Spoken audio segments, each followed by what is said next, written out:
Hey everybody, tonight we're debating whether or not there are two suns, and we're starting right now with our guest Rose, who is arguing on behalf of two suns. Thanks so much for being here with us, Rose. The floor is all yours. Hello, everybody. Yes, my name is Rose, and I go by Rose777 on my channel, and I am on the Crow 777 team. And we have recently had a new discovery related to what is called the double sun anomaly. So what I would like to do is first just give everyone some background information on the genesis that has brought us up to this point of the discovery. And then what I'd like to do is explain what I think is going on and what a lot of my friends think is going on, and just hear what Carissa has to say about it, because this is so brand new and so interesting. So the first thing I'll say, though, is that the double sun, it could be a misnomer, because what we're looking at, this other object, this other luminary, it's not exactly the same as the sun that we see in the sky, and it's not visible usually to the naked eye. And so we're also calling this other object that we've discovered, that we now know is an actual physical object with its own electromagnetic field, something like the source sun. Or even Crow is calling it the spirit sun, or the spiritual sun. Like, think about maybe the source that is feeding what we're seeing. So what happened was, in 2015, Crow was using his hydrogen alpha telescope with a double stack to shoot the sun. And so this allows you to see things that you wouldn't normally see with your naked eye. And he was moving his telescope around, and all of a sudden he zoomed in on this other object. Now, he couldn't see it with his eye, but there was something there. But he didn't have as much experience with the sun as he does with the moon, because he became very popular for his discovery of the lunar wave. And we've always thought, oh gosh, how are we ever going to find out what the lunar wave is? Well, now that we have made this discovery, we do have a theory, and it is related to what the lunar wave is. So we'll get to that in the end as well. So he didn't have as much experience with the moon, so he didn't think much of it. He posted it and moved on. But then in 2018, he was reading some ancient texts attributed to Fulcanelli, and he had an epiphany that there must be something to this double sun. And so we did an episode on it, which was episode 150 of Crow 777 Radio. And then we were contacted by another astronomer named Chris Van Maitre, and he also captured this double sun as well. And I'm going to show you the footage too. I can show you all of this so you can see for yourself. And so there are people that will say, hey, you guys don't know how to use your equipment. This is like a reflection within the telescope, but that cannot be possible because we're panning down the telescope. So if you're moving the telescope in, then where would the reflection be within the telescope? And we also can discuss today Brewster's angle, which would be the only situation where it would double the light in nature. And I have a video to show you guys what Brewster's angle is too. So this is all happening in 2018. And then recently we were just in South Carolina for the solar return, and Chris Van Maitre was there. We put Crow on the phone with him, and they were talking about this double sun anomaly. How can we learn more about this? How can we know whether this is something that's worth looking at more? And Crow said, well, if only there was a way for you to take a polarized filter in front of the telescope while you're capturing the anomaly. And guess what? He was with Cami Nodell of Globebusters, and Cami is a total nerd and has been collecting and studying polarized filters for 40 years. And so she's like, take your pick. And so Chris Van Maitre got the double sun in his telescope, and they got the polarized filter in front of the telescope, and they rotated the filter. Now, what are polarized filters? What they do is they make these little lines, like, you can't stare straight at the sun, but if you're looking through blinds that are open, those lines are just making it easier for the light to come through and for you to see it. So that's mimicking what an electromagnetic field does. An electromagnetic field does the same thing to light. So if you take two polarized filters and you rotate one in front of it, it's this phenomena that the light gets canceled out. So when they twisted the polarized filter in front of the telescope, the sun that we don't see with our naked eyes was the light was completely canceled out. That's only possible if the object that we're seeing has a field. This is one filter. You will never be able to take just one filter and twist it in front of something and cancel it out, unless we're talking about Brewster's angle, which is a very specific angle that is unique to the medium. Okay, so we know now that because we were able to turn the filter in front of the telescope, that what the sun that we don't see is a thing. It's a thing that exists. And what we can think about as well is the whole idea of the black sun, like, you know, the song Black Hole Sun, won't you come? You know that song? I think that those Soundgarden, they might know something that we didn't until now. Now we know too. So and you can also look like Cult of the Black Sun.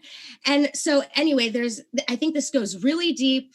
And I'm prepared to go over the Faraday effect, the Brewster's angle, and Bell's theorem, which shows that there's some weird shit where you put a filter on top of a filter, and the third filter gives you more light, which shows that light isn't a particle. That only makes sense with wave theory. So anyway, I know I've said a lot right now, and I love maybe I made a mistake at the end.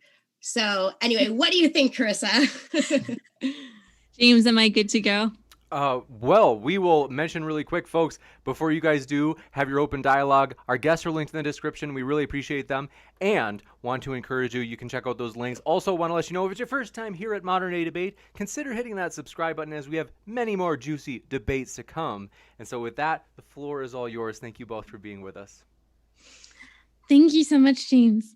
I had a quick question for you just to kind of clarify your position. So Okay. do you feel like NASA is like, do you think they know about it and they're just trying to cover it up? Is that your like position on this? Well, we know that there's a thing there and they don't teach us about it. They have to know about it. They have to. How could they not? $60 million a day? And they don't know? They have to know. They have to know. So if they know about it and they're not telling about it, yeah. So lying. what would be the motivation behind them not talking about it? That's such a good question. And this also explains why Crow 777 has been so incredibly censored, because I think that the lunar wave has something to do with this. And what it does is it proves that the heliocentric model is incorrect. That's why they're hiding it. Gotcha. How much do you know about the heliocentric model and like the history behind it? Are you like familiar with like Kepler's 3 laws of planetary motion? Right. Like, okay, does that have to do with the 3-body rule, where if like you put a new body into the equation, everything gets messed up? Okay. No. Well, to answer your question, I would not say that I am anywhere more as familiar with the heliocentric model as a lot of people. Yeah, no, that's good. Yeah.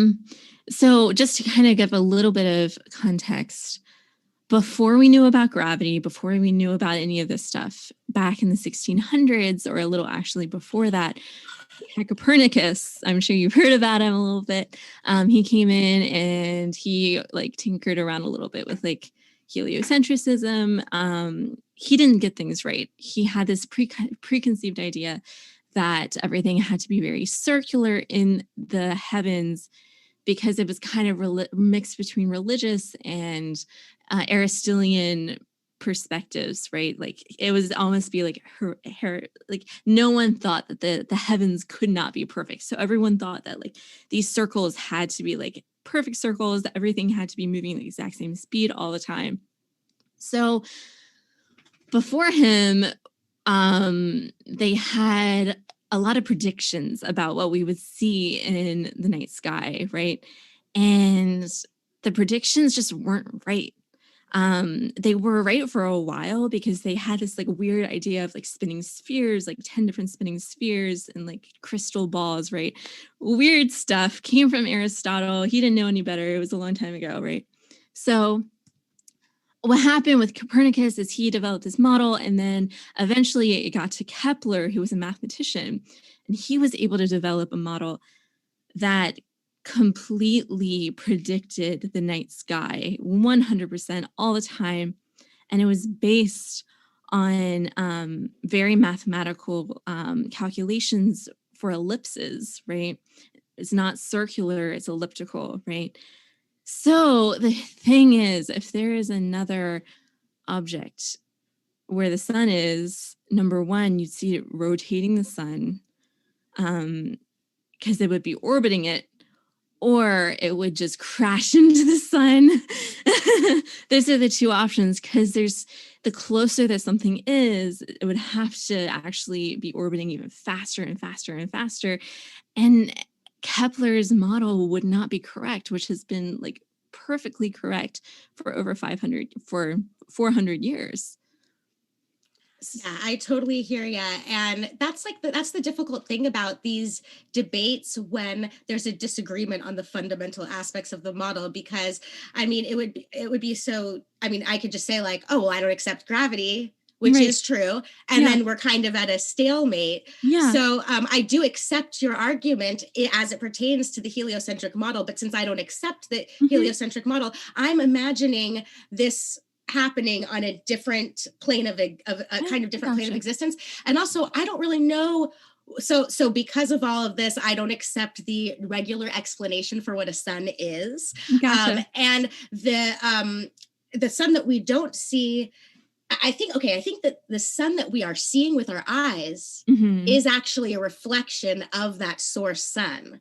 And the Okay. reason I think that and what supports that is because the polarized filter did not put that effect onto the sun that we see with our eyes. It only canceled out the light of the sun that we don't see. And I have a video to share that actually, so you could see it yourself, Gotcha. duplicated. So I don't know if you want to take a look at the footage and then we can talk about it, Yeah. or Well, I do. I have a couple more questions. yeah, I think let's we get can through all talk. of them. Yeah, we can talk just briefly. James, I don't want you to think like we're going into a flat earth debate or a gravity debate. I promise it's going to wrap around. It's going to orbit around. um, but how do you explain the moon in a flat earth perspective? Okay, great question. And the moon is one of the most mysterious things ever. It's like I keep looking at it and I'm just like, what the hell is that thing? But I think that the sun and the moon are really, really close to us, and Mhm. that they're circling over, and that their role is is like they're playing a role in the Earth being like a battery. Mhm. And so I can show you in a minute. I have it up here on a tab. There's something called the heliospheric current sheet. And by the heliocentric model's explanation of that, they're showing it, but then they're putting like the orbiting planets going around it. But Mhm. the way I think that it could be instead is that the heliospheric current sheet is actually just going over the Earth, and the sun is the source of it, creating that field that's turning and twisting that can affect ham radios and stuff. And that is what is causing the lunar wave. Mm. So the lunar, if Cami Nodell is right about the lunar wave, then that means the moon is some kind of crystalline structure that has birefringence properties to cause that double refraction of the lunar wave. But I understand what you're saying, but I feel like the moon and the night sky in general, with like Polaris. Are you familiar with? I'm sure you are. The North Polaris, Star. the North Star, Yeah. and then you have a South Star, which is only visible from like the southern hemisphere. It's same with like the North Star, and it doesn't move. And that's how, before we knew about telescopes, before we knew about any of this, they were able to tell that the Earth was actually round.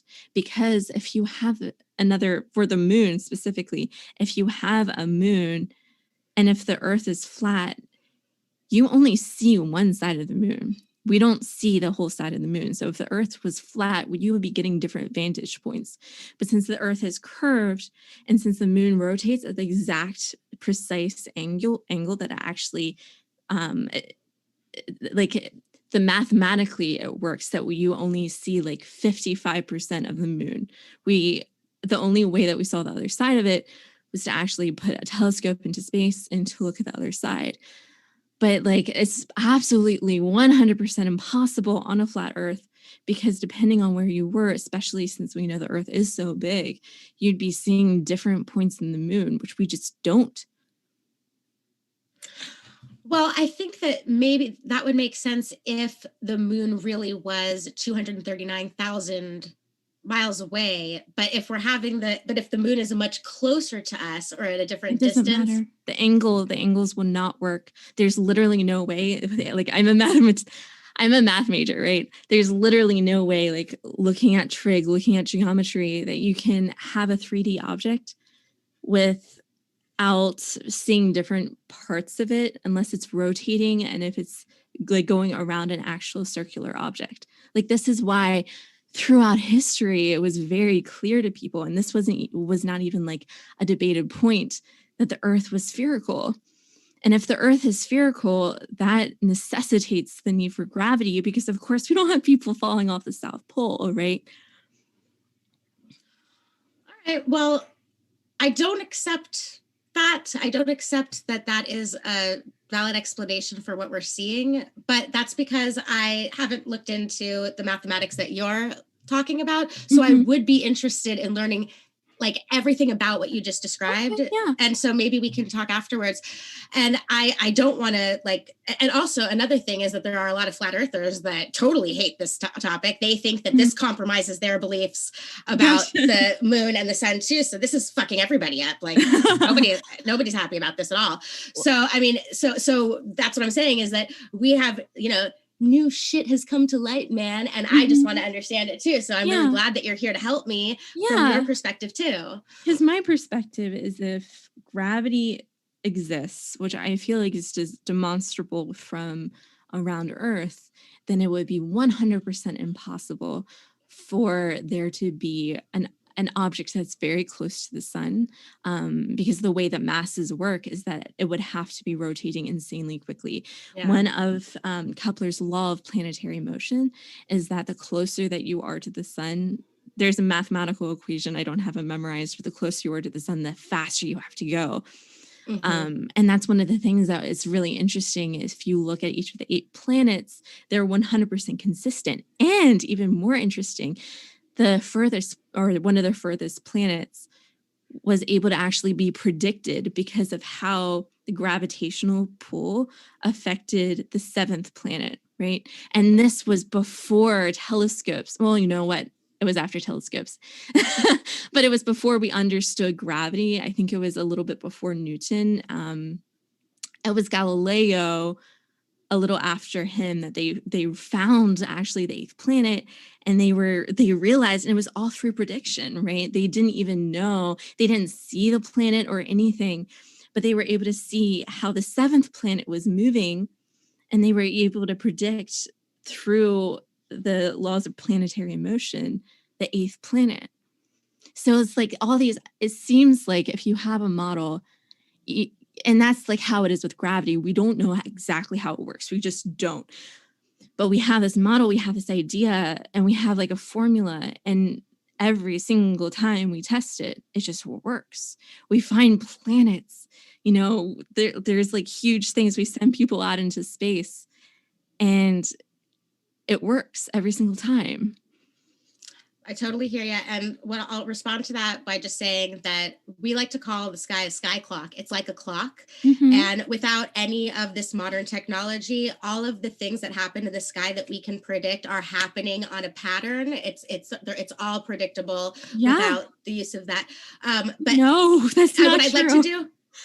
Yeah, there's an ancient like contraption that was discovered. Like, I don't know if it was China or somewhere. It was very ancient. And this ancient technology was able to predict all of the luminaries and everything that they do. Right. And it's not based on a heliocentric model. So you're 100% correct that there was some prediction that could happen, because if you even just clock when events happen, even lunar eclipses, like literally people in like ancient time periods, astronomers were beheaded for not predicting things correctly.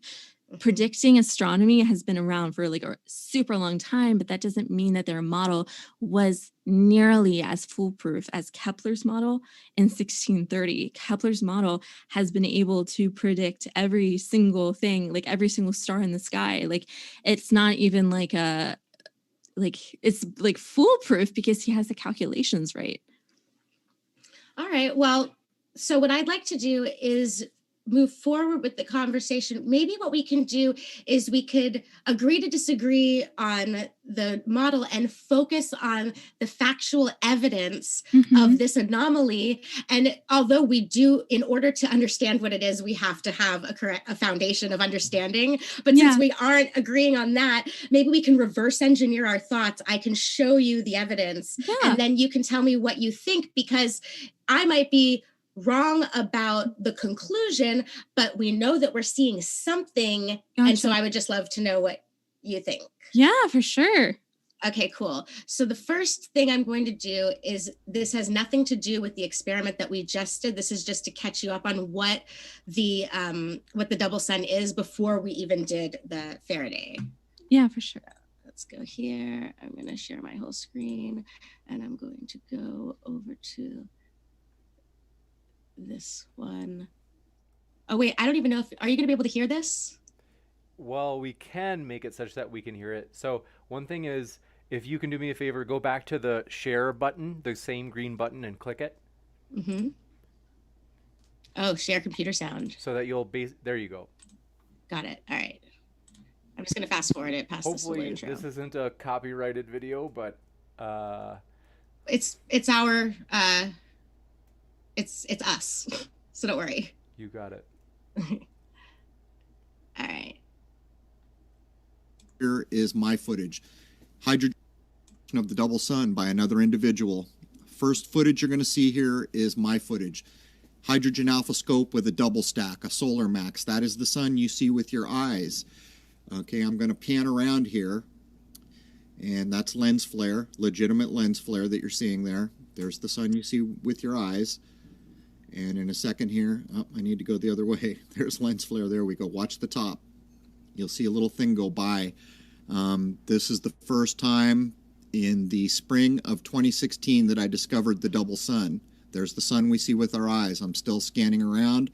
I'm going to scan back over and find the other object for the first time. There it is, top of frame. This is the sun we do not see with our eyes. Now, I was afraid to post this for a long time. You're going to see that it will blur out. I'll mess with focus. I put a huge wrapping paper tube over the end of the Solar Max scope. When you see the disturbance over the face of this, that's what's going on. I'm trying to prove that this isn't lens flare, but all those there, right there. I also take my hand and I do light blocking over the end of the scope, which ironically, the gentleman who I'm about to introduce to you, who you should all go sub, saw this footage way back in 2016, and he replicated what I did, which I'm going to show you here in a minute, which is proof positive. Another individual doing it. Scanning back, there's a little bit of lens flare. There's the real sun that we see with our eyes in the bottom of frame coming back into frame. Now I'm going to load another clip that I shot. I think I did this 3 or 4 days in a row, coming back to try to confirm this. Now here's a new clip. There's the sun you see with your eyes. That is legitimate lens flare right there. Scan out. There's the sun we don't see with our eyes on a new day. I'm confirming it once again. In a minute here, I'm going to load footage from a gentleman called Chris Van Meter, who took out equipment and replicated exactly what I did here, which is proof in the pudding. But he did something more. In one of the clips, you're going to see a telephone line going in front of the sun we do not see, which is also proof in itself. Again, there's the sun we see. Here comes Chris's footage. There's the name of his channel. You should all go up and sub him. There's the sun we see with our eyes. And there's the sun we do not. That noise is because this is a rip of a rip. We'll have better footage of this as we move along. But there is this, he is confirming in the same spot, in the same year, in spring, what I did. Here comes another clip by Chris on a new day. There is the sun we do not see with our eyes with a telephone wire in his field of view. When he scans back over to the regular sun, it's not there. There's the sun we see with our eyes. And again, we're back to my footage here. There's the sun we see. There's the sun we do not see without a Hydra alpha scope with a double stack or a full spectrum camera. I will say that it is my contention this second object can be detected in visual spectrum with just normal tools at sunrise and sunset. Here comes the sun we see. So as we warm up here, I'm going to be pairing off with some people to do more work on the sun here. But they're All right, so that was the original footage that we shared back then. And then we also have here, whoopsies. alpha scope. We also have, okay, wait, that one I'm not going to show James because I don't want to do the, I don't know if there's a copyright thing, but let's see here. Let me get rid of this. We could show also the video without the audio, and I think we'll actually be okay without infringing on any copyright, if you want. Oh, okay. Let's see here. I gotta get my mouse behind the thingy. That's Bell's theorem.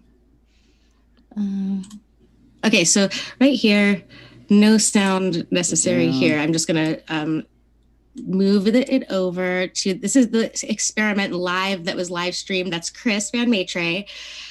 Good Times for All. Zach, he filmed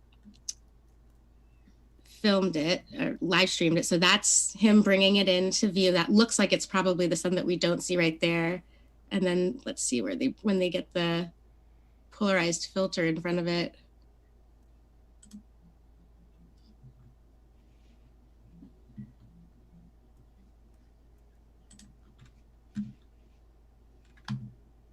I should have got the timestamp.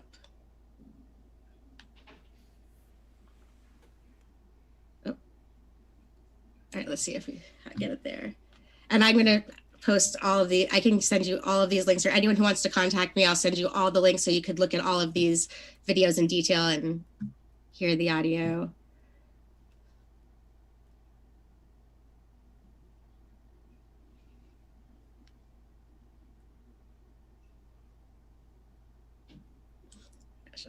I should have gotten the timestamp, guys. Sorry. Well, how about this? Well, okay, here, I'll send you the link and you'll see that this is like a 17-minute video and I don't want to waste too much time, but let me just play you the it recreated by Zach. Let's see, where is that? Oh, this freaking thing. Oh, here, let me just do this. How's that? I'll stall for you. Folks, want to remind you that our guests are linked in the description. We really do appreciate our guests. And their links are also linked in the description if you are listening to this via podcast, as we are very excited. Modern Day Debate is on podcast as well now. All right, here we go. And You hear it, right? Good Times for All. There's Yep. Zachary's about here if you prefer. Today's video, we're going to take a look at polarized light and reflections. We have our camera here pointed at our original light source, which is a flashlight, and our reflection, which is a hemispherical lens. As you can see, we can see both reflections in the camera. I'm going to go ahead and start this recording now. And you should see the other video up in the corner of the picture. So we will take one of our Polaroid filters here. And these are kind of scratched up here, folks. We've been playing a lot with them. But as you can see, nor here or here, when I put it in front of the camera and rotate it, nothing really happens. One Polaroid filter doesn't do much to the light source. What I found was very interesting, though, when I cover the original light source and grab the other filter, you come back here and look, and as I put it in front of this, the camera, you'll see here, watch this.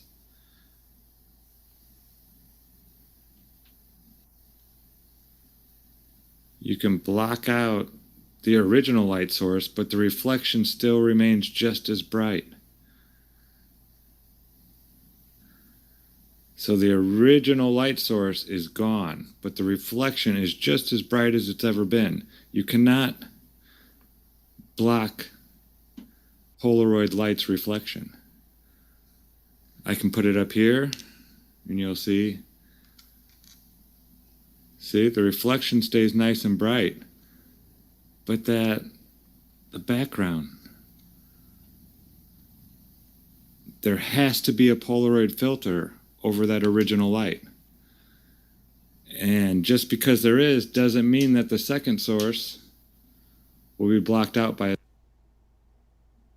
I just want to make a really quick point here, which is that when there are a lot of flat earthers that are talking about, well, how come it's not that the firmament is polarized? Well, when we're taking the polarized filter in front of the telescope, it's only that point of light that's being blocked out. Otherwise, it would be the whole screen that would do it if it was like across the sky.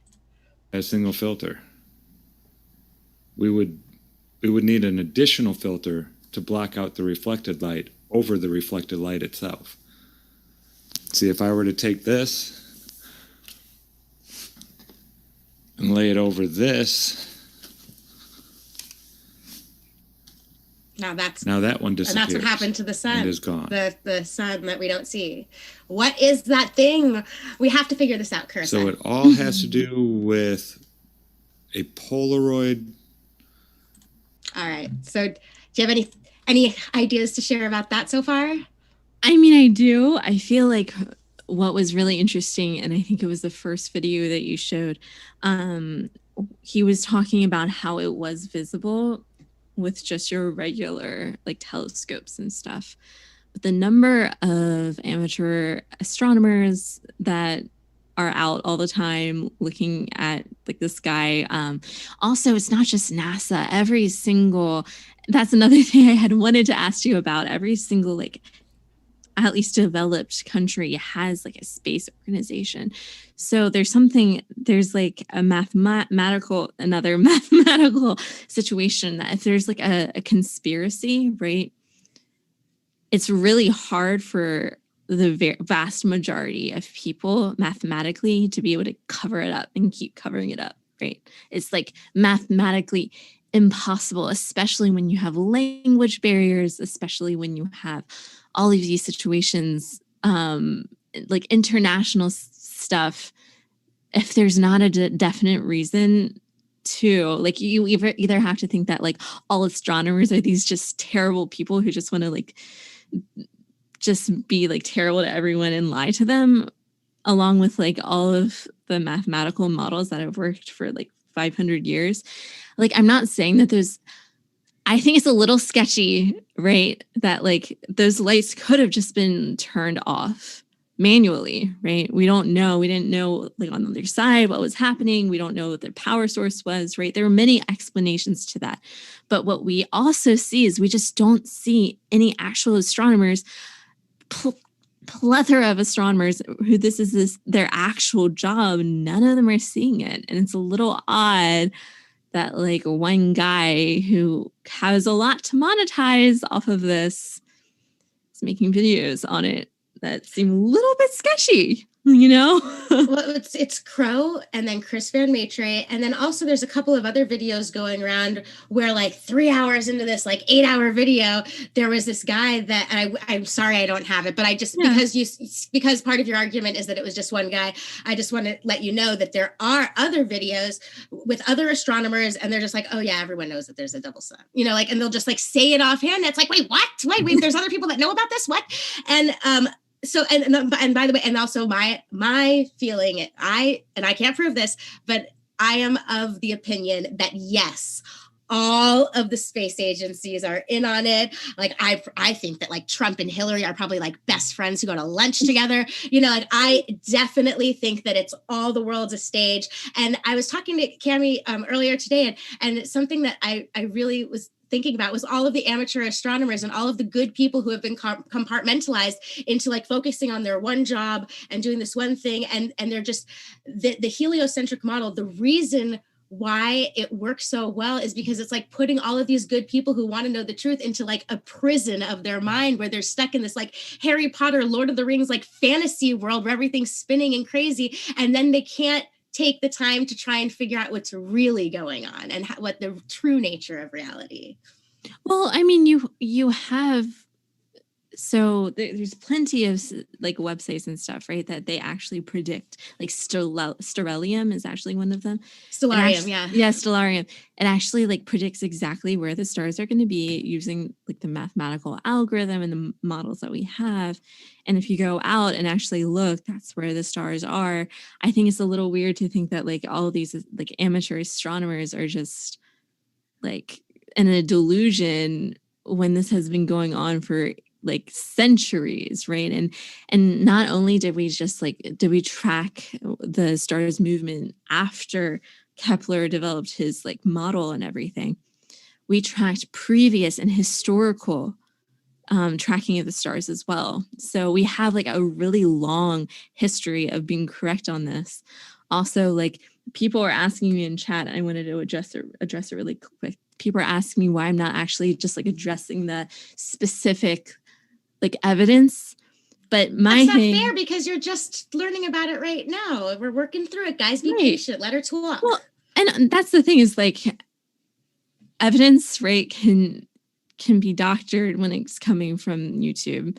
But what we know is hundreds and hundreds of years of laws and gravitation and like science that has just repeatedly come through. So that's why they become laws. It's not just like theory. The theory versus law thing is very arbitrary, right?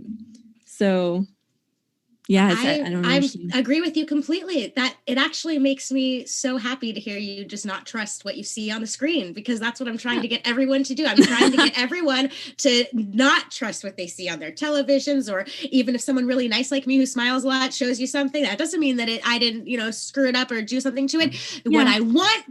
This is what I want from this tonight. I want there to be people out there that get their own hydrogen alpha telescopes with double stacks and Polaroid filters, and let's all try to do this. I mean, Chris Van Maitre did it from Colorado, Houston, and South Carolina. Crow did it from actually he did it from San Diego now he's in Rhode Island. So we just need more people collecting the footage and comparing the results. That's the only way that I think that this can be done, because trusting each other, it's not working for me. Yeah, no, that's fair. I think we need to rely on empirical data. We need to rely on the fact. Well, let me ask you this when it comes, because I'm really curious about this. What do you think causes like apples to drop or things to float, like that type of thing? Okay, so a lot of people say that it's just density and buoyancy, but I don't think it's just that. And that's another thing that people disagree about in the flat earth community. Because why is everything going in this direction? Yes, the heavier things are going in a direction, but why is it going down? So there's a downward thing going on that we don't know, like flat earthers and the heliocentric people can't really explain. But I think it's important to note that the heliocentric people do say that gravity is not a force, but an effect, right? No, it's a force. A force has to be a vector with magnitude and direction, right? So that's how actually orbits work, is that every single time that we're like rotating around the sun, we're actually falling into the sun. And there's two vectors. There's a force of our motion forward, and there's a force toward the sun. And what happens is that the vector kind of takes the middle of the road approach, which makes it go kind of diagonally between those two arrows or vectors. And that's what causes the rotation. So, for example, if I took a football, if I throw a football, it arcs. If I threw it hard enough, high enough, it actually would start orbiting, because it would keep on that force. Of course, there's the law of things that are in motions tend to stay in motion unless there's a force acted against that. So if it goes out of the atmosphere and everything, it's going to keep on going. Okay, but can I just read this thing? So I just typed in the address bar, is gravity a force or an effect? Because I seriously am confused by this now. And what it came up with is, in general relativity, gravity is not a force between masses. Instead, gravity is an effect of the warping of space and time in the presence of mass. Without a force acting upon it, an object will still move in a straight line.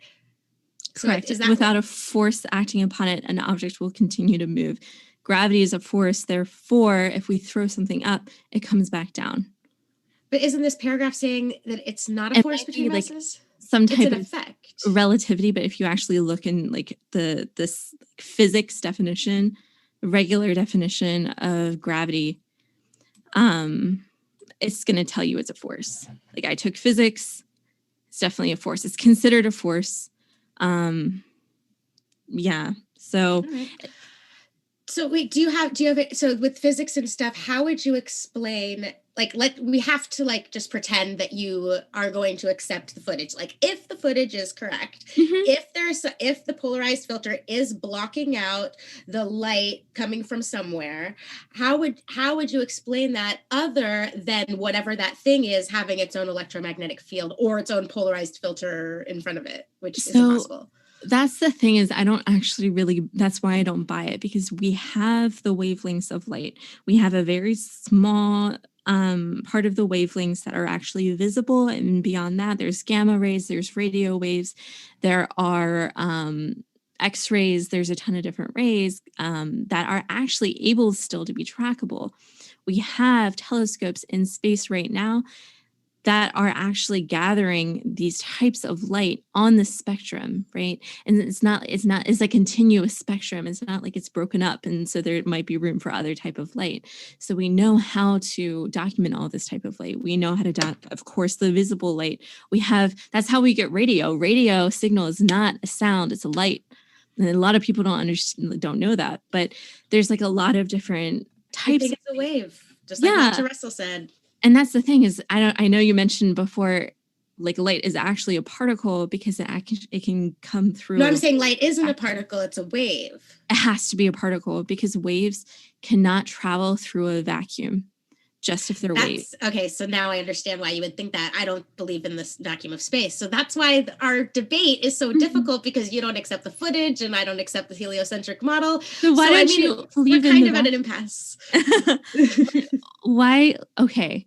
So if you don't believe in density and if you don't, well, no, I do believe in density and buoyancy, and I do believe that things are going down, but I also am willing to admit that I just don't know why it's going down. Why are you opposed to gravity if things are going down? Like, isn't that?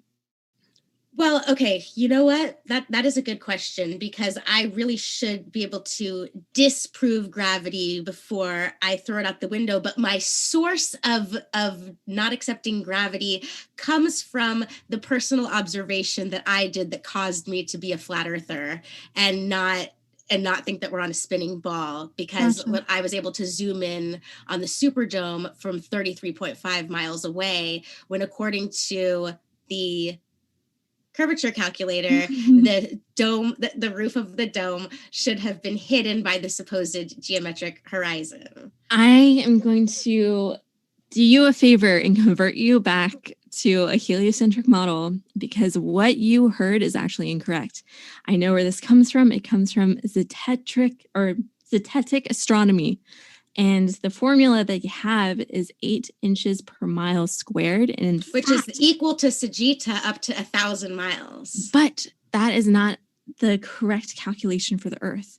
It is the calculation for a parabola, and the Earth is not shaped in a parabola. The correct calculation is r minus r cosine of s divided by 2r. And but doesn't the r stand for the radius? And we've only drilled like up to 8 miles. We have no proof of the Earth's radius, so we can't use the standard. That's actually false.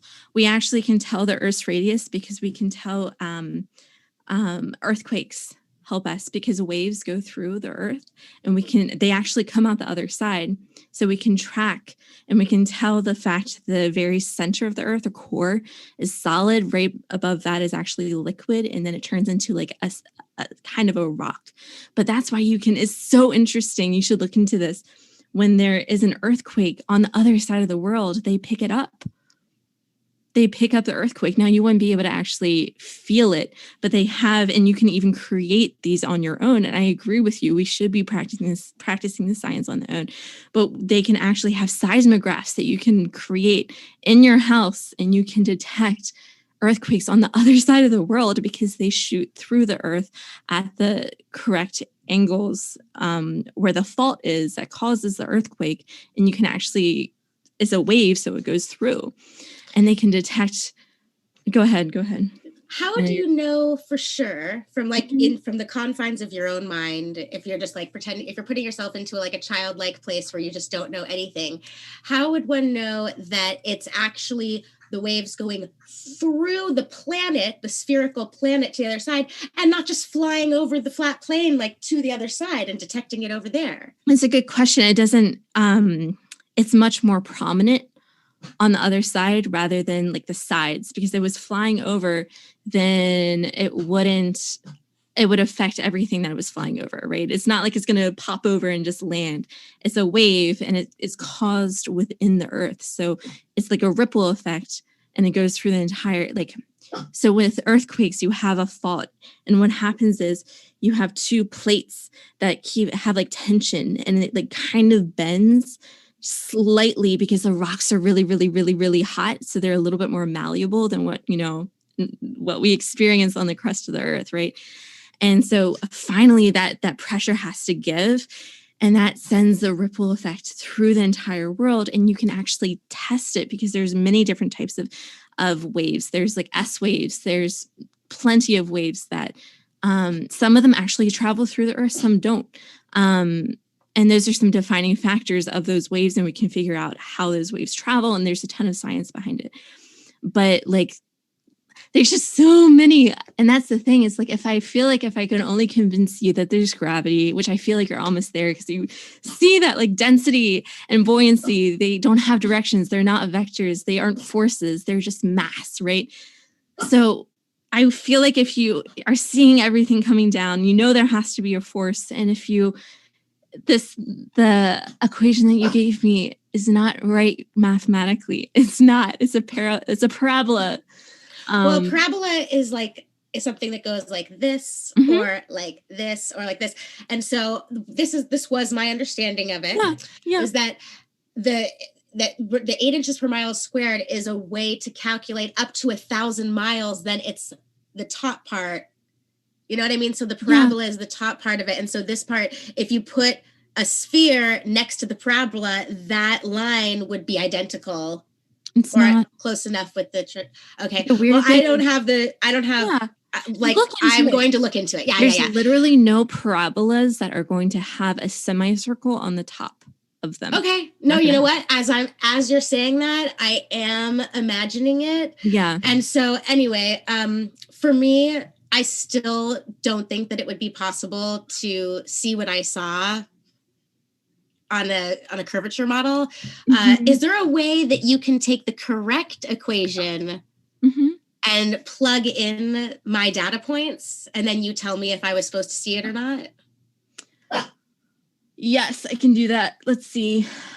And maybe we can do like a couple of different situations, like if the camera was 5 feet off the water or 10 feet off the water, and then we can pretend that the Superdome was 30 miles away instead of 33.5, or we can be very generous to the globe and call it 24 miles, which is the length of Lake Pontchartrain. We could do that. Yeah. I've never actually worked with this formula before. So I'm assuming that the radius is actually talking about the radius of the Earth. The radius of the Earth is going to be 6,378 kilometers. Since we're American, let's find it in miles to mix it up. So that's 3,958.8 miles. Let's plug it into sheets.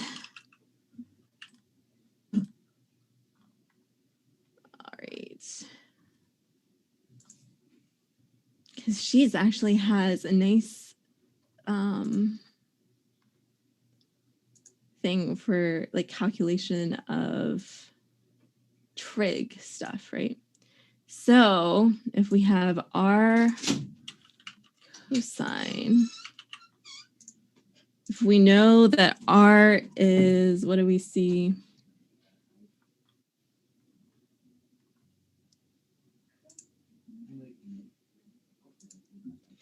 All right, I think let's see here. I'm sorry.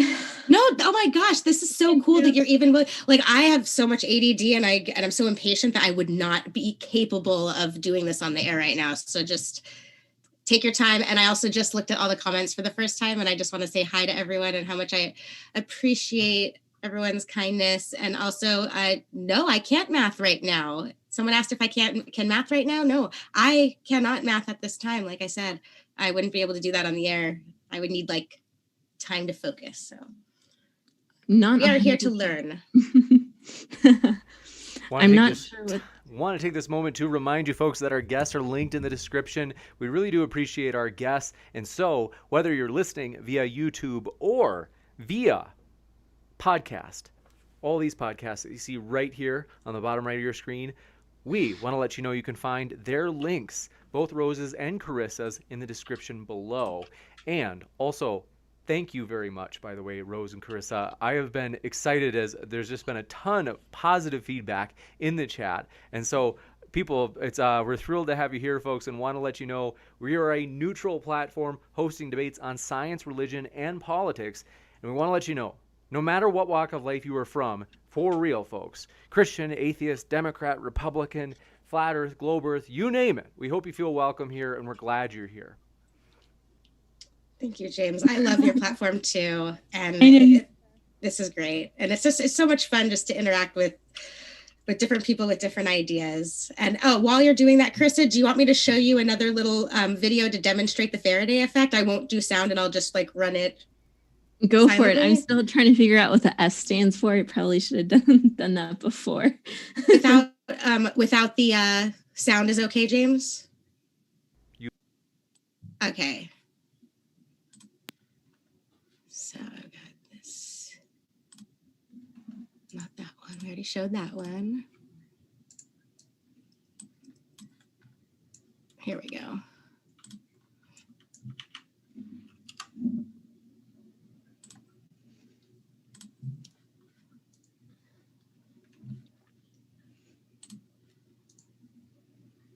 So it is a magneto-optic effect, which shows the interaction between light and magnetic field in a medium. It causes rotation of the plane.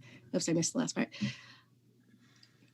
The electromagnet is equipped with an analyzer left and the other with a polarizer right.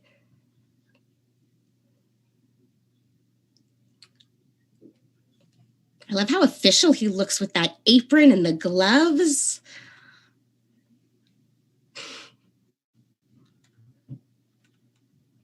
And then he's got his friend there, and she's gonna pull a lever, and it's gonna it's gonna shift things so it creates that polarizing effect, and the light's gonna go out.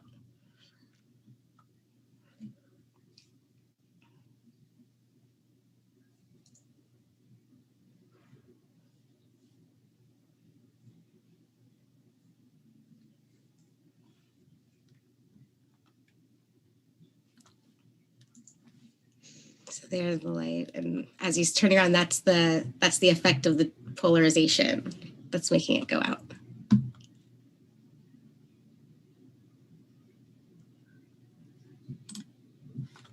So there's that. How are you doing, Carissa? I want to go ahead. I'll email you about this because I want to actually make sure. I did find, what I did 100% find is that this, of course, the x is equal to r cosine of, the variable is the equation of a circle. I'm just not 100% sure what the S stands for, but I'm going to do research on that and I'll let you know. Okay, cool. I would love, maybe like if you want to ever come on my channel sometime and we can just like do math together, you could just give me like a lesson in math. It's been forever since I took math. I haven't taken math since college. Yeah, no, for sure. I think the biggest thing though is are you going to trust because even like regardless, it's going to be a circular equation. And I feel like the fact that you were given the wrong equation might cast a little bit of doubt in your mind. Do you feel like that does? Well, okay. I think that I also need to go back and look at all of this more too. But the way I saw it was that the 8 inches per mile squared was the acceptable equation that can be done to calculate up to 1,000 miles, whether or not you should be seeing something. Mm-hmm. And what I did was I went to the website that said Earth Curve Calculators, and I plugged in the information, and it said that something that was 237 feet tall, which is the roof of the Superdome, should have been hidden by the geometric horizon by hundreds of feet. So that was what got me onto this path. And there's a lot of other reasons why, but I really like to only, talk about my own firsthand observations. But is there anything that can come to your mind that you could say to explain? I mean, I know you say you don't accept the footage, but like, if the footage was real, just like you saw in the demonstration that Zach did. Yeah. How would you explain that? I'm not 100% sure, just because like it could be so many things. Like even in astronomical history, they thought that galaxies that we were seeing in the skies were actually solar systems within our galaxy, right? So there's things that we see that like they look a certain way, but they aren't that way. Actually, Aristotle, who was the first like recognized astronomer, right? Even though he got a lot of stuff wrong, one thing that he really nailed on was that our eyes deceive us sometimes, and that we should trust our reason, right? And to an extent, I feel like that's true. And I think we need to be skeptical of stuff, right? But at the same time, we need to have things tested and tested and tested for it to actually be taken seriously, right? And that's where I feel like, number one, it's not lining up with any of the mathematical evidence. Number two, like, yeah, it's a little weird, but at the same time, so are many things in reality that later become explainable. Yeah. I mean, it seems magical, but I know that there's an explanation that once we get it, then it will totally make sense. Just like the lunar wave, I always thought that was like such a magical looking thing. Have you ever seen the lunar wave? Do you know what it is? No, I haven't heard of that. No. Okay, let me show it to you. And this is like, it's crazy here. Let me just show it to you. Share screen. All right. Do you see the moon there? Mm-hmm. Okay, hold on. I've got too many windows up here. Did you know you can actually see the spacecraft on the moon that like landed? Because we couldn't take the whole thing back. You can actually see the remnants of the spacecraft if you zoom in close enough to the moon. Isn't that crazy? I don't accept that. I haven't seen proof of that. If you have proof of it, send it over to me because I want to see. There's actual please do. Pictures. Yeah, because that's what we want to do. We want to try and get in front of a telescope that's big enough for because I don't think that a consumer. There's a guy named Bruce Cizal. I think he's got a 14-inch telescope, and that isn't able to zoom in. So you must be referring to some kind of telescope that's owned by people I don't trust, but that's okay. I still want to see what you're talking about. Would you only not trust NASA, or you said you don't trust any of the country's space agents? No, I don't trust any authority figure that has anything to do with war or slavery or the dumbing down of human. Any government that is telling people to suffocate themselves while they walk through a door, but then they can sit down in a restaurant and then take it off and be next to people, I don't trust those motherfuckers. But anyway, let's look here. I want you to really zone. Okay, the first time that my boyfriend sent me this, I told him that I saw it and that it was really cool, but I actually had no freaking clue what I was looking at because I was looking for like a black UFO. But what we're looking at here is there are these two like waves that are going up above the moon, and they look digital. But to other people who have like a lot of experience with optics and polarized light, they say it looks really natural. And so people will say, Crow, this is just your equipment being messed up. It's a mistake within your equipment and stuff. But the camera pan, just like with the hydrogen alpha telescope and the double sun, he accidentally, it's just providence that this happened. He panned his camera down, and when he panned the camera back up again, the lunar wave caught up to the camera. So here we go.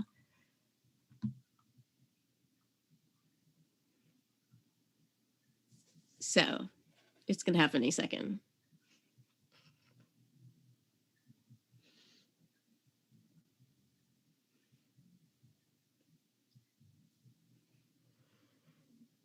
All right. Now he's going to go down. Wait. Here we go. Now down. See it going up? He passed it. Now it's going to catch up. There it is. It's going. That's the first wave. I'm pointing at my screen and no one can see my arm. I can sorry. actually explain this one. And then here's the other one. Don't tell me it's an airplane coming out the butt of an airplane. No. Okay, what do you think it is? Are you familiar with the term of seeing for astronomy? Yeah.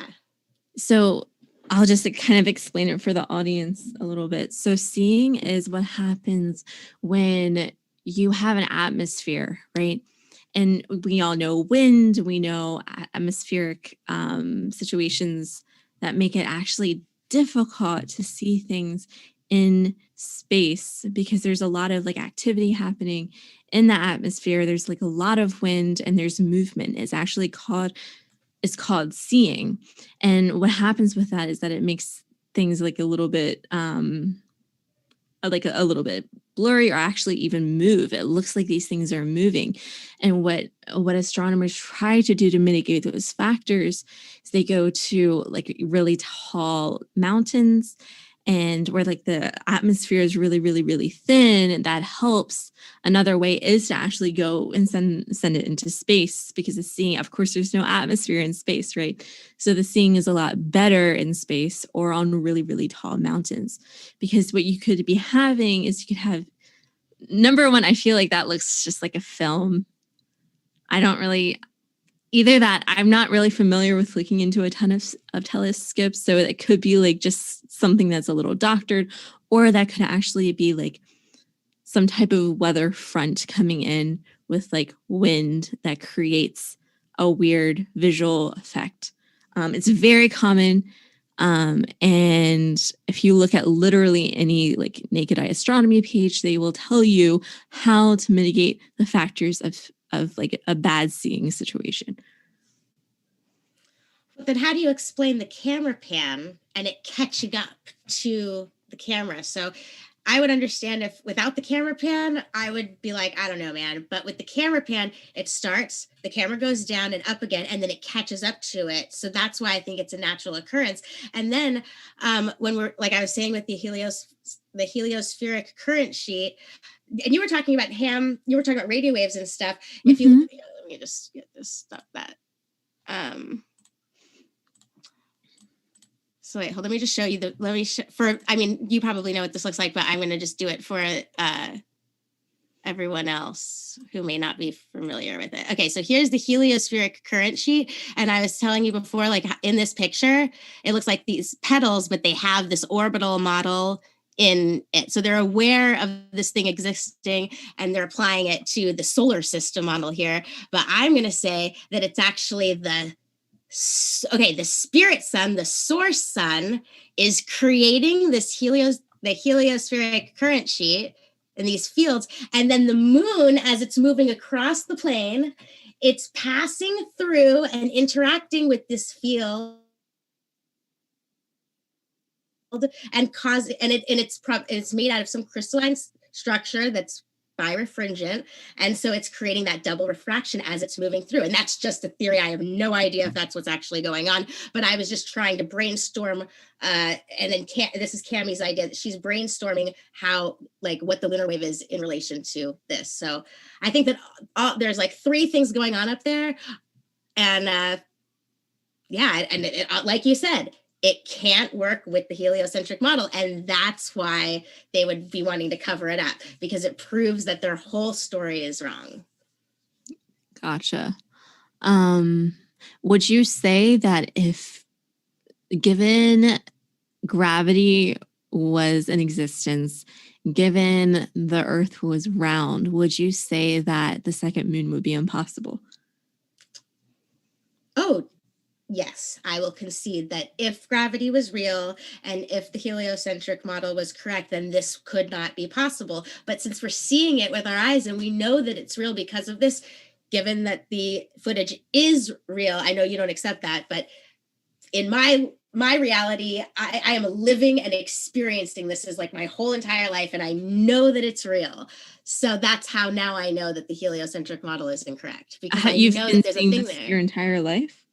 What? I said, this is my life. This is my entire life right now. This is like what I'm focused on. This is my passion. Do you feel like, since you're so invested in it, Do you feel like that might be clouding your perspective on seeing new information and changing your mind? Totally could be. Totally. And that's why I'm here, is because I don't want to just talk to people that agree with me no matter what I say. I want to hear, I like, and I know everyone in the chat was like, why isn't she like actually addressing the evidence and stuff? Well, this is your first time being presented with it. So I know that you're going to hopefully, I hope that you go back to your astronomy teacher and just be like, what the hell do I say to this crazy lady? You know, and then I'm going to learn something no matter what about what he thinks and then what you think. And there's nothing that can occur other than all of us learning more in studying this footage and what's going on. Yeah. So, and also, if you can agree with me that kitties are cute, we can still be best friends forever, no matter what. Sounds good. I definitely think kids are cute. I do feel like, I think I 100% agree with you that given gravity and given a heliocentric, or even just like the Earth being round, right? I feel like this would be impossible. So that's why I'm kind of trying to be like, it just doesn't seem, and I understand, like, of course, you're not going to be, you have a lot of stuff to look into, but I don't see like a huge convincer that gravity isn't real, right? And I don't see a huge convincer that the heliocentric model isn't real. So with those two things, it's a little hard for me, since to me, those are laws of science, laws of nature. It's a little weird for me to be like, hey, there could be a second moon, right? Yeah. Because it's just like, there's so many things. If I look through a telescope, I can see something that's literally insane. And then I realize it's my eyelash, right? Like, there's so many things with telescopes too that are so temperamental. Yeah. The lab in chemistry class, that was my eyelash in the microscope. I'm like, oh my God, there's a spider in the petri dish. 100%. So you understand.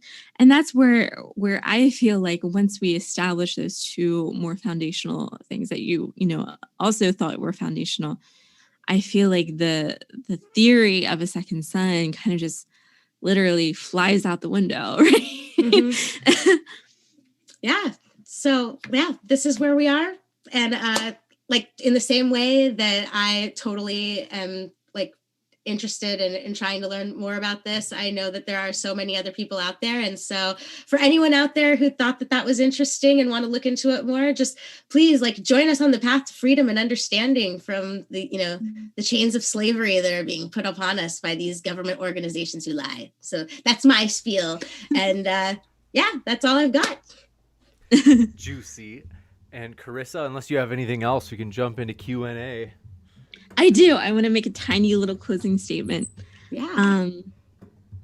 I feel like it's important to realize that there were a lot of statements here, a lot of questions here. I think both of us can look into more, but we have hundreds and hundreds of years of data that back up the heliocentric model, that back up like every single movement in like the stars, how it works, has all been documented even before we knew about gravity. People knew that the Earth was round years, like thousands of years ago. Like this was figured out because of how the stars worked, how you can't see the northern star from the southern hemisphere and vice versa. There's many, many different aspects that just don't make sense about a flat Earth. There are many different aspects that don't make sense about there not being gravity. And given those two foundational things, a second sun could not exist, because when there is gravity and when things are very close together, you're going to see either a ton of orbiting, or you're going to see collision. And given the fact that we don't see either of those things, the theory, while it might be puzzling, cannot be taken seriously. And that's all I have. Thank you so much, Carissa. I really appreciate your thoughts and taking the time to hear me out. Oh, for sure. Thank you. This was a really good talk, for sure.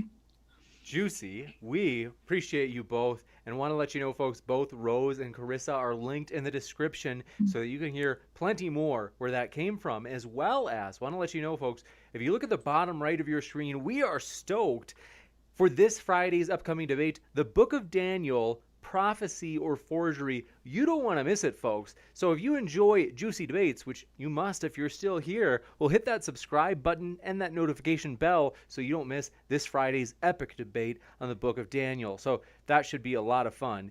And we're going to jump into these questions. 2 moments as I've got a loading computer over here. But yeah, we are absolutely stoked as it'll be Jim Majors and Dr. Josh taking on Jonathan Sheffield and Dr. Boyce this Friday for that Book of Daniel debate. And so 2 moments as this loads up. Thanks for your patience. We've got a lot of questions, so we're going to move fast. Appreciate your super sticker as well. Thanks so much. We appreciate that coming in from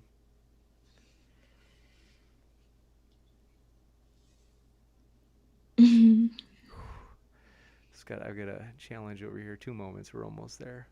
Thank you very much, Band for Life, for your super sticker. And Magellan says, this is some interesting content. Steven Steen, thank you very much. Says, every time I drink too much, I see 2 suns as well. And Sigma Any, thank you for your super chat. Says, prediction, I will be incapacitated with laughter. Let's see. We'll check in later to confirm. But if he has a hydrogen alpha telescope, then he'll see 4. Juicy. I like it. And Flat Earth Guy says, I support this channel. Thank you, Flat Earth Guy, for your support. We do appreciate that. And Kay Fellows throws her hat into the ring, says, no skin in this debate, just here to simp for Carissa. Oh, hi, Kay. You're loved. P. Barnes, thanks for your question, or comment, says, I saw a 2-part documentary a while ago where a horrible power plant owner tried to hide the sun. Everyone in town was a suspect when he ended up getting shot. Turned out it was a baby who did it. You guys know what reference that is? They're referencing The Simpsons. That's funny. Colin Dresser, they're messing with you. Colin Dresser, thanks for your super sticker. Jay says, roll that footage, please. And thank you. P.S. History is a lie agreed upon. Yes. Juicy. And Sigma Any says, only 2 suns and 1 moon? Unbalanced system. Learn a bit about the reality of the 3-sun model, or show how the firmament is balanced with only 2. Cool me. I want to hear more about that. Next up, the Batman says, thanks for giving this and Flat Earth a fair platform, James. It's our pleasure. We hope you feel welcome here. Thank you. And Infinity Split Duh 456 says, James, blink twice over the next minute if you are a flat earther. Thank you. Mark Reed, thank you for your questions at Rose. Why do none of these things done by amateurs ever get replicated in controlled laboratory conditions? Or do you think that everyone is just lying?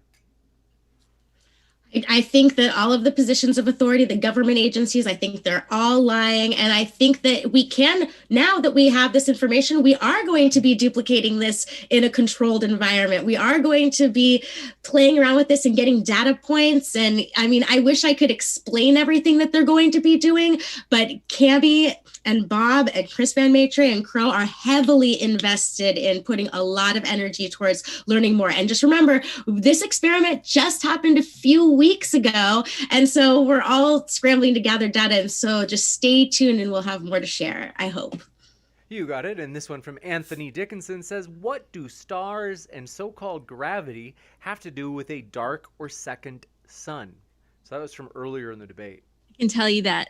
So stars prove that the Earth is round because you cannot see Polaris from the southern hemisphere and vice versa. You also see, when you stand on the northern hemisphere, the stars right above you literally just which shows that there is an axis, in fact.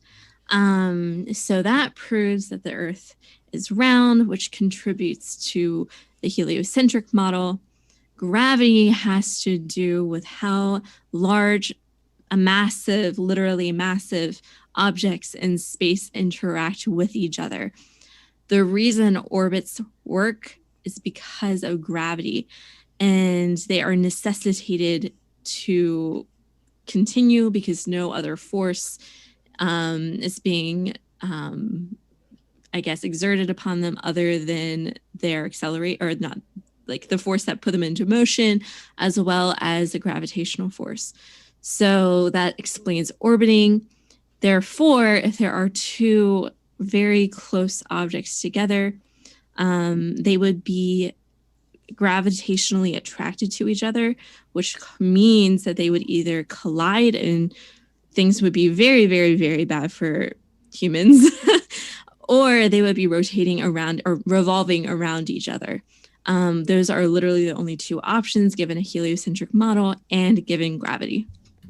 But I'm going to challenge that the luminaries are what they say they are, and I'm going to challenge that they're at the distances, and that we can see what we are seeing in the sky would make sense if all of those luminaries were closer to Earth. Can I actually respond to that really fast? Yeah. So actually, are you familiar with who Tychus, or I think his name is, Tychus was. He was the guy before. There's a crater called Tychus on the moon, right? There's a Tychus crater. It might have been named after him. It was the guy before Kepler, and he was not very important, except he had really good observational skills, right? So he would be able to look up into the stars and track everything really well. One thing he realized was that he saw something new in the night sky, and he realized there's something called, I forget exactly what it's called, I should know this, but if you like put your finger up to the sky and, if you close one eye, close the other eye, your finger's going to move, right? If something is close enough, if you close one eye and close the other eye, the star in really, really far, or actually not too far out, will move in relation to that. And that's how he realized that this new object in the sky was actually further than the moon, because even with the moon, if you close one eye, close the other eye, it's going to move. And that actually has to do with distance in the sky. And they were able to figure out and kind of estimate how far things were like hundreds and hundreds of years ago because of that like little trick, right? So if things were a lot closer, we would actually be able to do that. Since they are so far away, you can't. That's all I have to say. Okay, cool. I'll have to look what that word, I can actually look for it during the rest of the Q&A and I'll let you know, but go ahead. Are you familiar with and I am not well-versed in this enough for me to make this as part of my argument, but I'm just curious to know if you're familiar with like red shift and blue shift with magnetism. No, I'm not. Okay. I'm going to have to really brush up on this and then run this by you as well, because supposedly that idea is something that can be used to disprove astronomy in general, because that idea, they talk about it in regards to like a Doppler effect of like the stars moving away from us. I'm probably butchering this, but anyway, we should definitely come back and talk about astronomy in general, and then I can brush up and try to challenge your points better. Yeah, for sure. Juicy. That sounds good. And thank you very much for this question. Coming in from Anthony Dickinson again says, what do start? Oh, we actually got that one. And Colin Dresser says, Scientific American did a recent article on how Einstein is next in regards to the quote-unquote theory on gravity, as it is not defined. Carissa, I'm sorry, can you repeat that? You bet. Frankly, I'm like, is there a missing comma? I'm trying to figure out what is exactly saying. They say it's Scientific American did a recent article on how Einstein is next in regards to the quote unquote theory of gravity, as it is not defined. I think they're saying gravity is not defined. The thing with gravity, there's not like a law when it comes to theories versus laws scientifically. It's like a gray area. Just because something is a theory doesn't mean it has not been proven. That's a really common like misconception in some of the scientific community that other people in the scientific community get mad about. But anyways, that doesn't really mean anything. Just to say it's called parallax. Gotcha. what I was talking about with the changing. And thank you very much. This one also, thank you for your question. Sigma Any said, 3 suns required to cancel atmospheric tidal waves. Is that true? Wits It Gets It says, your side claims gravity isn't a force since 1915, Carissa. Gravity is considered a force in all intents and purposes. Whether it's like technically a force in like quantum physics, I'm not 100% sure, but it's considered a force because it's a vector that has magnitude and direction. Therefore, we can treat it as one. Gotcha. And Wits It Gets It, hope you're well out there. Anamorphic Mind says, flat earthers can't perspective. I'm confused. Amy Newman I says, think yeah. Go ahead, Rose. I know what you mean, but I just don't agree with you. Next up, Amy Newman says, after show at my channel for Carissa. By the way, I linked Amy Newman in, I think it's pinned at the top of the chat, and I will throw that after show link in the description. Want to let you know, no matter what side of the debate you take, folks, we are willing to link after shows. So for real, no matter what position you take on this topic, let me know and I can link an after show. Next up, Amy Newman says, question for Carissa. Of what tangible benefit do the world governments have for blocking out a sun? Seems like a waste of time and money. Or I guess that would more so be for Rose. Well, like I said before, I think that when you have all of these amazing minds, like look at Carissa, you are extremely intelligent. You are a beautiful soul. So let's just say I'm right? Let's say I'm right and they're lying about this. Now you are wasting all of this money and time going to a higher education where they're teaching you something wrong and your mind is going to be focused on lies when what you could be doing is, focusing on discovering the true nature of reality. And what I haven't said, and this is adding on to it, is that the reason why they want us to be stuck in a prison of Lord of the Rings, Harry Potter, magical bullshit is because we are divine, special human beings, and this place was made for us, and that there is potential for us to be something more, to be something higher, to harness what is in our heart, that we know the difference between right and wrong, and that there is more for us here. And I don't know what that looks like, but let me give you an example. Like if cell phones never existed, we might be telepathic by now, just as an example. You know what I mean? Like it's all these crutches of these man-made artificial systems that's making us retarded. And so anyway, I think that if we all were freed from these higher education stories and actually making firsthand observations and conversations like this, who knows what the possibilities are. I think they might be endless. We're going to jump into this next question. I'm sorry, James. Do we have a time for me to just make a little Go something? for it. So one thing I challenge the audience to consider is that I see this a lot in the flat earth perspective. They say, don't go to college because they will teach you things. One of the biggest components of college is that they tell you how to observe these things for yourself. They tell you why these things exist, and they give you the tools such as equations and many things to substantiate the evidence that they have.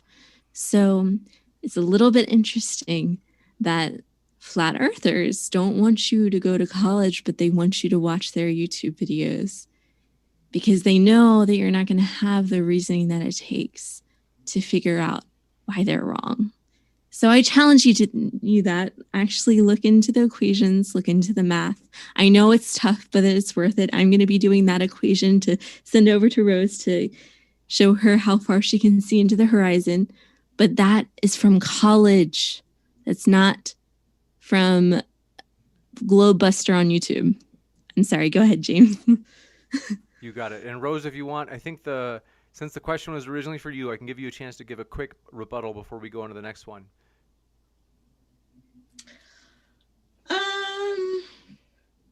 I don't really have a rebuttal. I chill with Carissa's response, and I'm just genuinely interested in moving forward with all of these firsthand observations. You got it. And this one. Oh, wait. Sorry. One more thing for Carissa. Sorry, it just came to my mind.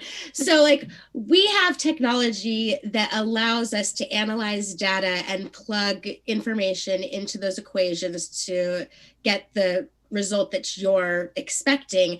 But then have you ever thought about the idea that maybe algorithms and data points are being skewed within the computer, and then those data points are being plotted, like, for example, Google Earth. We're getting all this information that applies to a flat plane, but then the computer is visualizing it onto a circle on the screen so that it looks like a globe, when really it's like the same information would apply on the flat. Gotcha. So, for example, with gravity, we know that exact number that the force has onto the Earth. We know, like, how far, like, the acceleration and everything. So what happens is we can actually, with our hands, predict things. We can predict how long it's going to take an apple to fall from a building using the mathematical tools that we have. So it's not this like vague, let's plug these numbers into the computer and it's just, spitting out random like variables. That's not what happens. And even with those computer systems, they teach you how to do it by hand first.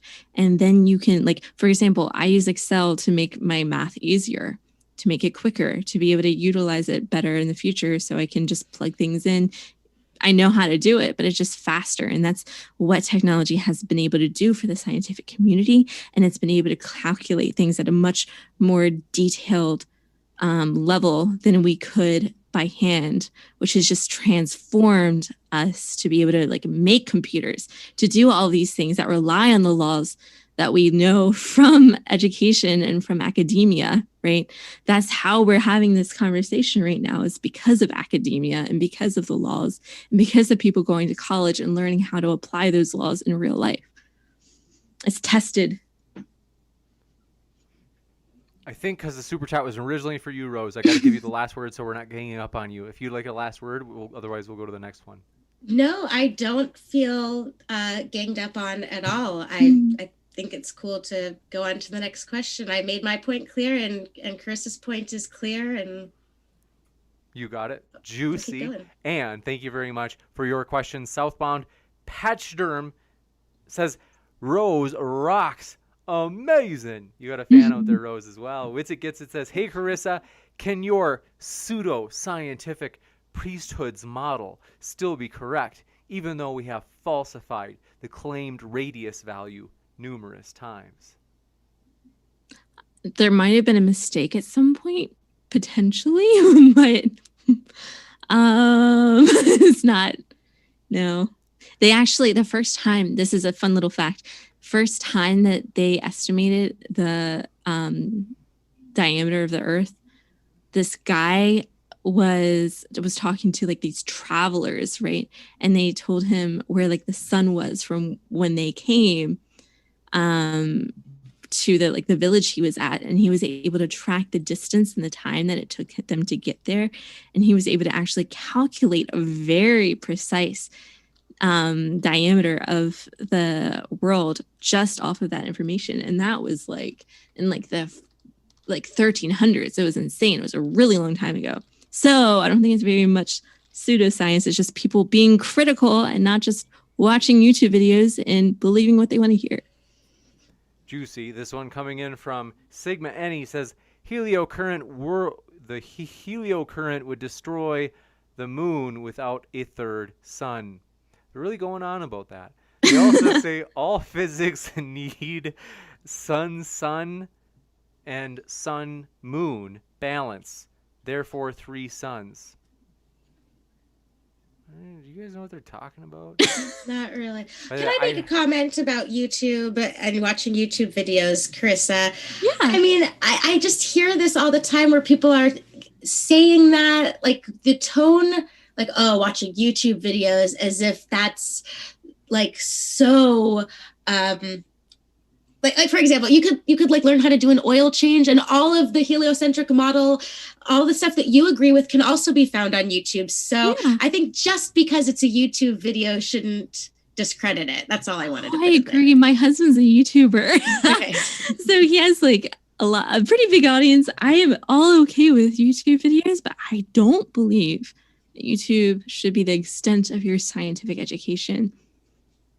That's what I think. Juicy. Hey. Yes. Also, we want to say, I think it was like 2 weeks ago, we owe Hunter a huge thank you for that epic panel. So that was a lot That of was fun. awesome. Now, and wait, I- what does he do? What does your husband talk about? What's his Politics. interests? He's a Oh.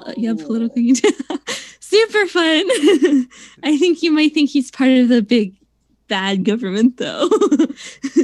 No. Well, does he have a government job, or he just comments on He's politics? okay with. He's good with the mass stuff, and Okay. he's just an accomplice, right? Oh, well, I would say that I would probably, the first thing I would jump to is misguided about the mask. Maybe Not that he's a bad At some person. point. Huh? Maybe, Yeah, maybe maybe I I can. can at some point. I don't Okay. know. Next up, this one, thank you very much for your question. Super Straight Earther says, Henry Pascal showed that matter accelerates into pressure because of the conservation of momentum.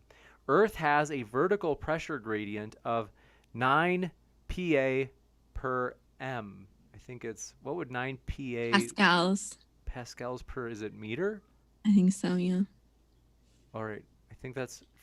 I don't comprehend that enough to even know if that was directed towards me or Carissa. So, there it is. I feel like it was pretty academic, so I don't know. Next up, the Crawdaddy029 says, if you want to know the U.S. has sent people to the moon, just ask a Russian. You can find out the Earth is a sphere just by instilling a globe. Instilling? I'm so baffled. You guys know what that means? Repeat that again.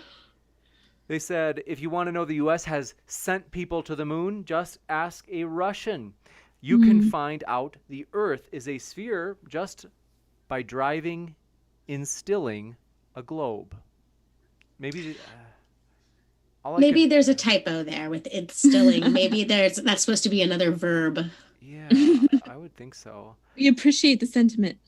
And SA, this is maybe my favorite super chat ever. They said, can't stop picturing two little girls having a tea party over what they remember from school. Too sweet. Very sweet. Let's see. The Crawdaddy029 says, I take it Rose has never been a project manager. I don't know what they're supposed to mean by that. Does that mean that I'm not good with time management and being efficient with my daily tasks or getting things done? I haven't been a project manager, but I was a training manager when I worked for Citrix Online, and I taught everybody how to use GoToMyPC, GoToMeeting, and GoToWebinar from 2008 to 2011. So there. And if I was still part of that company and had stock, God knows what happened this past year with collaborative software, I'd probably be very wealthy. Got But I it. left. Awesome. And Jay says, I have a son I don't know about too. They're just playing on the word son. Michael Lyon says, 100% Rose. Nice win. Good fan out there. Super Straight Earther, Crawdaddy029 strikes again, says, Rose, you think the government is lying? Welcome to the globe Earth, since there are plenty of government people that are flat Earth and lying to you. There's government people. You have to watch out. They're going to come at you with those globebuster facts. Wait, I don't understand some of these comments. I'm sorry. I think what they're maybe trying to argue is that like some people who work in government are actually flat Earth people, and so Yeah, that's true. There's a whistleblower that recently contacted David Weiss, the creator of the Flat Earth, Sun, Moon, and Zodiac app. And yeah, there's some people that are pretty fed up with what's going on in the world. And so maybe they're going to be coming out a little bit more. Maybe we'll get some more deathbed confessions too. that was juicy. Coming for that AdSense coin, right? Juicy. There's a nice judo, kind of using your questioner's momentum against them. That's good. Sigma Any says, JK, I just can't keep it up. Prediction confirmed. I've died laughing. Rest in peace, me. Love you all. I think they were okay. I think that they're confessing that they were trolling with the whole 3 sons thing. I don't know. Jason Day says smart girls are hot. I think he's probably not talking about me. So kudos. Let's see. Please don't put yourself down, please. What was it? I can't remember. I heard today someone told me if I say you guys, I say, hey, oh, you guys. And if I say that and there's some females in the group, he's like, oh, it's not appropriate to say you guys. So I've changed it. Now I'm just going to say you people. And then you guys, that's the new politically correct way, is I'll say you people. Doesn't it matter? I think that it's intent that matters. Everybody knows what you mean when you say you guys. And even if you were trying to suggest that I wasn't a girl, like, why would I care? Because I know I'm a girl. Anyway, I just don't understand why people are so offended by words. I am fine with people saying you guys. I was fine joking. with it I too. just like you people because I thought it sounded more offensive. But next up. I'm always saying that because of Nightmare on Elm Street and my obsession with Freddy Krueger, I feel perfectly comfortable with the word bitch. So everybody's There you different. go. It just that has to do with the kind of nostalgia programming that you were exposed to. Juicy. And the other one, what was it? All right, let's get to the next question. This one coming from the advocate INFJ RH negative. Thanks for I think you meant to attach a question. Let me know in the normal chat. I can add that in if you meant to. Super Straight Earther says, continuing from their last one regarding the pascals, 9 pascals per meter, they said this pressure gradient is the vertical vector pointing down, plus the relationship of relative density is why things fall. Gravity is fake. Boom. Then it's the same thing as literally the same thing as the colloquially used word gravity, but it's still considered gravity, right? So you're never gonna go up to someone and be like, "Hey, what's happening with the Pascal? You know, your face is looking a little tired. It's gravity. It's a force. It's going down. It's a vector. It might be in a Pascalian like. It's a vector. It's a force." Gotcha. And this one coming in from, do appreciate it. Witsit gets it, strikes again. He just can't help himself. Here he goes again. He says, falsified R. That means it's been proven wrong. Stick that in your pipe and smoke it, Carissa. All right. I don't really have a comment. The Crawdaddy029 says, Rose, you have not been a project manager. And let's see.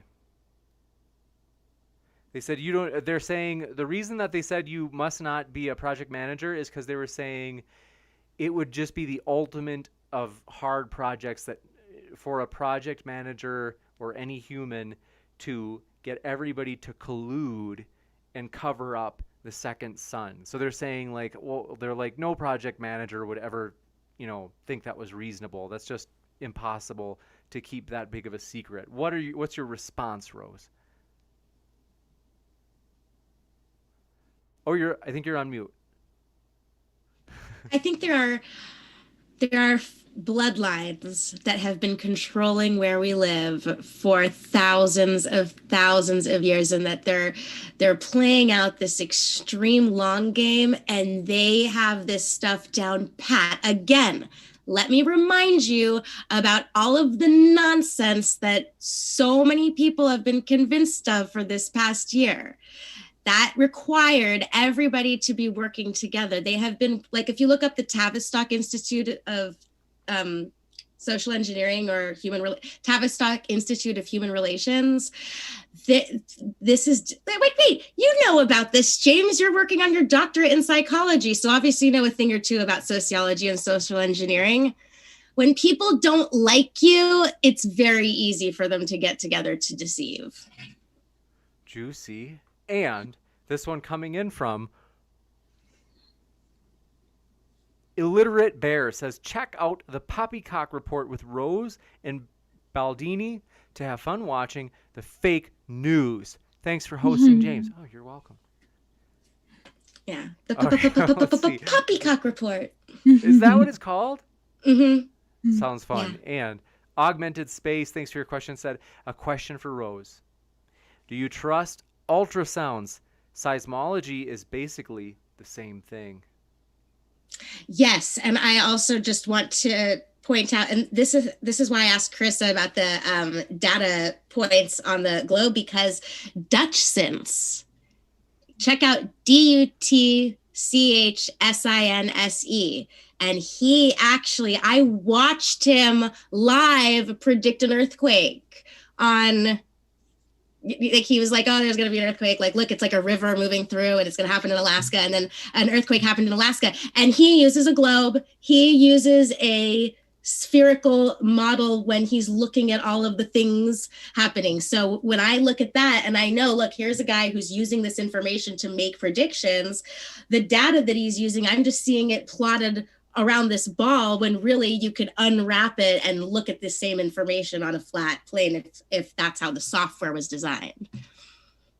Gotcha. But that And still doesn't explain the waves on the other side of the earth. Just saying. Yeah, I remember your answer about that, but I didn't, like I said, I don't know enough to know whether that could also be explained in a different way, like the waves traveling over them, not through them. Because how are we detecting that that they're going through? Like, can we actually know that it went through a solid object and that it didn't fly over the air, like through the ether? It's actually interesting because waves actually go through, depending on the type of wave. Sometimes solid objects actually help them go through. So like an interesting thing with sound is that it travels better and faster through solid objects than actually just like in the air. And that's kind of similar with some of the waves that we're seeing. Yeah. So they have like mathematical models that kind of be like, and that's actually how we know the different stratas of the earth is because we have been able to measure how it travels through when the waves are actually like dispersed and what types of waves are dispersed and which waves come through and what the magnitude of those waves that come through are. We've been able to track really, really, really, really big earthquakes, and on the other side, they're proportional to the first earthquake compared to smaller earthquakes with, again, a proportionally smaller earthquake on the other side. So it's like a one-to-one comparison. We can observe it with many earthquakes. It's been done many times. It's a very common thing. Geology 101, you learn about it. Juicy. And this one coming in from EndoXD says, Occam's razor? Huge conspiracy? Or just people trying to understand the universe? People have been trying to understand the universe, and that's why we have science, and that's why we have gravitational laws and the other laws. I think that one was for Rose, though I appreciate your assertiveness, Carissa. Sorry. Carissa, do you... Actually, never mind. Go ahead if you want to. Go for it. Nah, my mind is moving at a mile a minute. I'm just excited because I really want to stay in touch. And sure, for sure. Okay, cool. I think you're awesome, and I love your take and your tone and tenor of everything, and yeah, I just appreciate you. But anyway, enough of this lovey-dovey stuff. You have there's a lot of courage. Honestly, if I had a really hot take, I don't know if I'd be able to debate it like you are. So kudos to you. The Crawdaddy strikes again. He says, Rose, it's not just people that know each other that are making Globe Earth. I was in the Navy, I traveled around the globe, and I think that the government lies too. Yeah, man. Welcome to the club. There's a lot of people that are figuring it out, that there's a lot of fraud going on. Like, for example, like if you think that you have never been lied to, like if it's hot, not you, Carissa, but the general you, everyone, if people don't think that they could be mistaken about the nature of reality, let me blow your mind with something completely unrelated to astronomy. Did you know that you do not need to have a driver's license, insurance, registration, or license plates to travel from point A to point B in this country. This has been ruled on and decided by the Supreme Court, and it's only everyone's belief in the motor vehicle code by these municipal corporate governments in the local level. It's only our belief in this bullshit that you pay your ticket and give your identification and do all of these things. Now, I promise you 100%, this is one of the most recent videos on my channel. If you can convince the cop that you figured out that it's fraud and you could prove to them that you know, and the same goes for income taxes, you don't have to do any of that shit. So why didn't you already know this? Ask yourself, why were you tricked into paying? If anyone out there pays a traffic ticket without contacting me to find out how to get out of it, I don't know what to tell you. Why would you pay money you don't have to pay? Free yourself from the enslavement of these prison systems. Thank you very much. If this channel is not here tomorrow, folks, you have Rose to thank. So, next up, this one coming in from, do appreciate your question. Anthony Dickinson says, Rose, are you going to have an after show? I'm kind of getting tired. Gotcha. Maybe, yeah. How about this? I'll definitely start when I just don't know how long it will last. You got it. And ABC asked Rose, what do you believe about the other planets? Do you believe that they're flat? Do you believe they're globe Earth? Do they have one? They're lights in the sky. That's all I know. I don't know exactly what they are. I think they're a lot closer. I don't think that they're the sizes or distances that we're told. But I will say this. This is important. I'm glad that this was brought up. There are a lot of people out there who don't accept the heliocentric model, but they're mistaken about like what the luminaries look like. And as you know, Crow being an amateur astronomer and me paying a lot of attention to amateur astronomy, you know, Saturn, Jupiter, Venus, they do look like that. So it really pisses me off when flat earthers are like, oh, look at this, look at Saturn, it's just CGI. Like, no, you can actually see those things. I encourage people, get a telescope. Those things do look like that. But just because they look a certain way, I mean, you have to just try to imagine how programmed we are. We're told what they are, and so we accept it. If you go to Karen B's channel and you look at the video, Is It Spherical? There's a really great video that demonstrates that even though something can look like a sphere, it could be completely different, flat, convex, concave. So check that out. Juicy. We've heard of Karen B. I've seen Karen B. We'd love to host Karen B. If she ever wanted to, the door is open.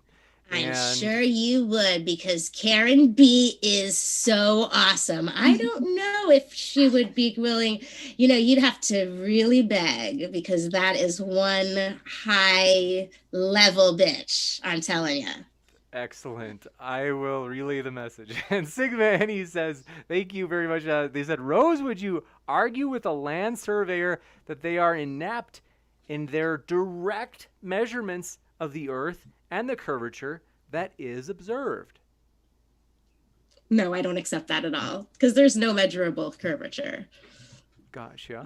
And with that, we want to say we appreciate our guests so much. They are linked in the description, folks. We cannot express our appreciation. For Rose, thank you very much. And for Carissa, thank you very much for being on here tonight. This was absolutely epic. And so thanks, everybody, for hanging out with us.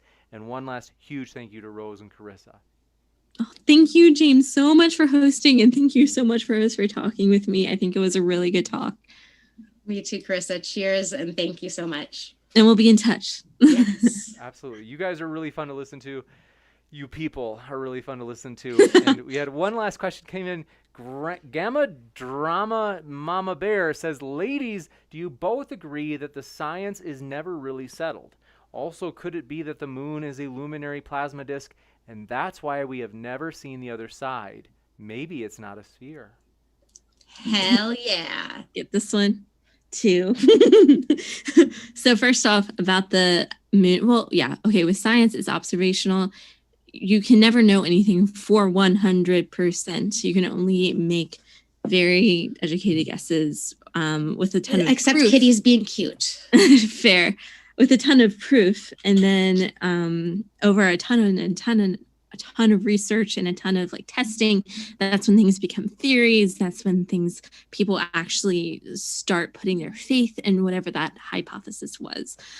Secondly, no, the moon could not be a disk because you would not see the same face of the moon throughout the world. If it just wouldn't happen. Mathematically, since it's a sphere, you can see about 55% of the moon throughout the year. It's impossible to see the other side unless you actually go into space. And if it was actually a disk, it would appear in different shapes depending on where you were in the Earth. So it's impossible for it to be a sphere. There's literally no way, like physically, it could actually work without it being a sphere. Juicy. And we are waiting on, pardon me, both Carissa and Rose. As the advocate, INFJRH negative, I did mention your name before in chat. I did say that you had a super chat, but I didn't see a question attached to it. If you put it into the chat as a normal chat, just tag me with @ModernDayDebate. I can ask it really quick, but just want to let you know when you put a super chat in, most people put the question in the super chat. But never mind, I'm just teasing you. It's all right. But let me know really quick because I do want to let our guests go. I know that it's already been about 2 hours and we really appreciate them being with us. And also, though, I want to remind you folks, this Friday, Book of Daniel, Prophecy or Forgery. You don't want to miss that debate, so please do hit that subscribe button to be sure you don't miss it, and that notification bell as we are waiting on our good friend in the chat who was just saying, hey, why didn't you read it? I remember my first super chat. Let's see here. Ladies, anything that you would like to kind of draw together the threads of tonight's discussion and Q&A with? Oh, wait, we have the question. The advocate just put it in. Said, Carissa, why did China make a sun? And mathematically, where does it fit? Wait, I don't know what they're talking about, China. They're talking about a sun simulator, but I don't understand why. Like, I haven't looked into the sun simulator a lot, but they can put like fake technology in the sky to make it look like for people's weddings. It's like, oh, I'll have a full moon for my wedding. You know, they have the sun simulator too, but that doesn't have an impact on. I'm curious to know why that question was asked, because how does that have to do with the natural world? It might China's making something fake. Yeah. I've heard people say that they think that the moon is just a simulation, but the data that we have going back hundreds and hundreds and hundreds and hundreds of years of tracking all the celestial objects just completely debunks that. Juicy. And one last question. So sorry, Design, I did miss your question. That's embarrassing. Design Sonk 1 says, one of you live on a merry-go-round. The other lives inside a roller ball. Only one of your observations matches our reality. Guess which one? I'll leave that to the audience to decide. Juicy. So want to say thank you very much. We appreciate you all watching and hanging out with us. And I'll be back in just a moment with a post-credit scene letting you know about many juicy upcoming debates we're excited about. But again, we can't say thank you enough. Rose and Carissa, we really do appreciate you. Thanks for spending your time with us tonight. For sure.